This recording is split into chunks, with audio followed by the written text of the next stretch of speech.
Praise the lord అండి. క్రీస్తులోనికి మారుట అనే ఈ ఆధ్యాత్మిక కార్యక్రమానికి తిరిగి మీ అందరికీ స్వాగతం. ఈ క్రీస్తులోనికి మారడం అనేది మనకి చాలా కష్టమైన విషయమే. ఈ ప్రపంచంలో మనం ఈ పాపలోకంలో బ్రతుకుతున్న సమయాల్లో ఈ అపవాది చేతులలో ఈ లోకం ఉన్నప్పుడు మనం ఈ అపవాది చేతుల నుండి మనం క్రీస్తు రూపంలోనికి మారడం అనేది మనకి కొంచెం కష్టతరముగా అనిపిస్తుంది. అటువంటి సమయాల్లో దేవుని వాక్యమే మనకి ధైర్యాన్ని ఇస్తూ ఉంటుంది. హెబ్రీలకు రాసిన పత్రిక 4వ అధ్యాయం 14-15 వచనంలో ఇలా రాయబడి ఉంటుంది. ఆకాశము మండలము గుండా వెళ్ళిన దేవుని కుమారుడైన యేసు అను గొప్ప ప్రధాన యాజకుడు మనకు ఉన్నాడు గనుక మనము ఒప్పుకొనిన దానిని గట్టిగా చేపట్టుదుము. మన ప్రధాన యాజకుడు మన బలహీనతల యందు మనతో సహానుభావము లేనివాడు కాడు గాని సమస్త విషయములోనూ మన వలనే శోధింపబడినను ఆయన పాపము లేనివాడిగా ఉండెను గనుక మనము కనికరింపబడి సమయోచితమైన సహాయము కొరకు కృప పొందినట్లుగా ధైర్యముతో కృపాసనమునొద్దకు చేరుదుము. ఈ వాక్యం మనకెంతో ధైర్యాన్ని ఇస్తుంది. ఈ వాక్యము చూడగా మనకి ప్రధాన యాజకుడుగా అంటే అందరిలో పైవాడిగా యేసుక్రీస్తు ప్రభు ఉన్నాడని ఈ 3 వచనాలు చదవగా మనకి అర్థమవుతుంది. కానీ ఈ 3 వచనాలు ఇంకొంచెం మనం ధ్యానం చేయగలిగితే చాలా విషయాలు మనకి ధైర్యాన్ని చేకూరుస్తాయి.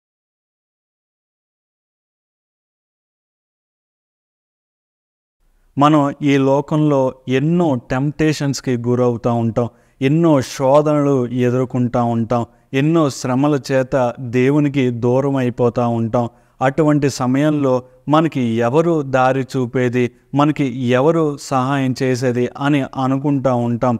కానీ దేవుడే మనకి సహాయకుడు. ఆయన మనందరి పట్ల ప్రధాన యాజకుడిగా ఉన్నాడు. ఉదాహరణకు మనం ఏదైనా విషయంలో తీవ్రంగా బాధపడుతున్నాం అనుకోండి, శ్రమను అనుభవిస్తున్నాం అనుకోండి, అటువంటి సమయంలో మీరు గుర్తు చేసుకోవాల్సిన విషయం దేవుడే ప్రధాన యాజకుడిగా ఉన్నాడు. మనం ఈ లోకంలో తప్పులు చేయకుండా ఉండడం అనేది అసాధ్యం. కానీ ఆ తప్పులను దేవుని ఎదుట విడిచిపెట్టగలిగితే మనం మరలా ఆ తప్పులను పాపం చేయకుండా ఉన్న ఎడల దేవుడు మనకి ఖచ్చితంగా సహాయాన్ని చేస్తాడు. బైబిల్లో అటువంటి ఉదాహరణ మనకి కనబడుతుంది. పేతురు కలిసి మాట్లాడుకుంటున్న సమయాల్లో ప్రభువా, నిన్ను ఎవరైనా సిలువ వేయడానికి వస్తే నేను ఎలా ఊరుకుంటాను అని అన్న సమయాల్లో ప్రభువారు ఇట్లా అంటారు, ఓ పేతురా, నీవు నన్ను ఎరుగనని చెప్పి 3 సార్లు పలుకుతావు అంటాడాయన. ఈ లోకంలో సత్యాన్ని ప్రతిసారి చెప్పడం అనేది అసాధ్యంగా ఉంటుంది మనకి. అపోస్తులైన వారే దేవుని విషయాల్లో ప్రారంభంలో సత్యం చెప్పలేక భయపడిపోయారు. కానీ దేవుడు మరలా ఆయన చనిపోయి తిరిగి లేచిన తర్వాత అపోస్తులకు ప్రత్యక్షమైనప్పుడు పేతురుని ప్రేమతో హత్తుకున్నాడాయన. ఆయన తెలియదు అని చెప్పిన పేతురుని ఆయన విడిచిపెట్టాలి. కానీ దేవుడు ఈ లోకంలో సమస్యల చేత బాధపడుతున్న వారు తప్పులు చేయకుండా ఉండడం అసాధ్యం. కానీ మరలా తిరిగి నా యొద్దకు వస్తే నేను వారిని క్షమిస్తాను అనేదానికి ఇదే ఉదాహరణ. పైగా పేతురులకు ఆయన పరలోకపు తాళపు చెవులు అప్పగించినట్లుగా బైబిల్లో కనబడుతుంది.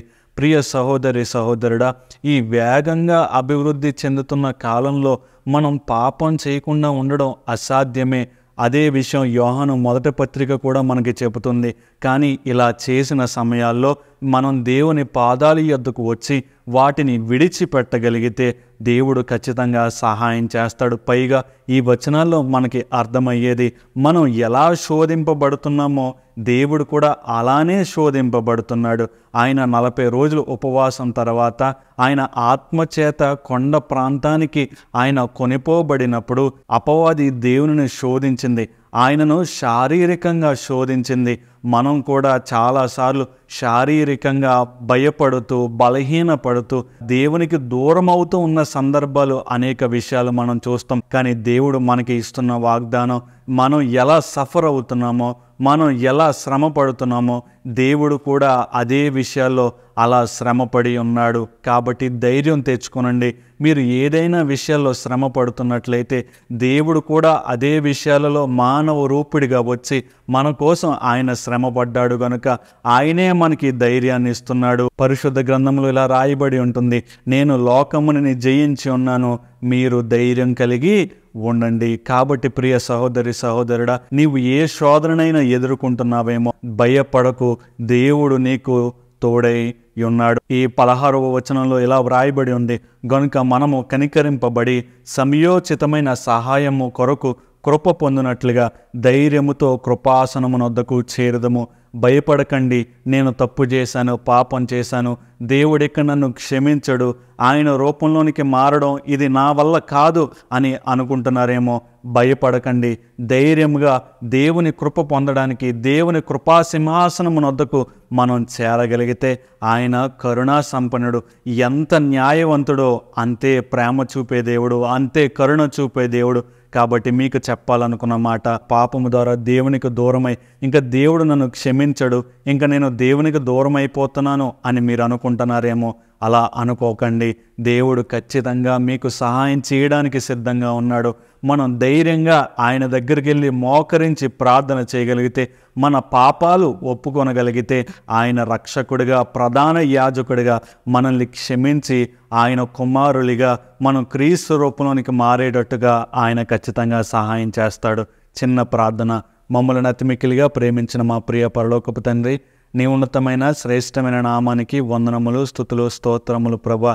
ఈ వేగంగా అభివృద్ధి చెందుతున్న ఈ కాలంలో మేము నీ రూపంలోనికి మారాలి అని అనుకుంటుండగా మాకు ఎదురయ్యే శోధనల యందు, మాకు ఎదురయ్యే శ్రమల యందు మేము పాపములో పడిపోతుండగా మీ వాక్యము చేత మమ్మల్ని మరొకసారి బలపరిచిన దేవా నీకు వందనాలు.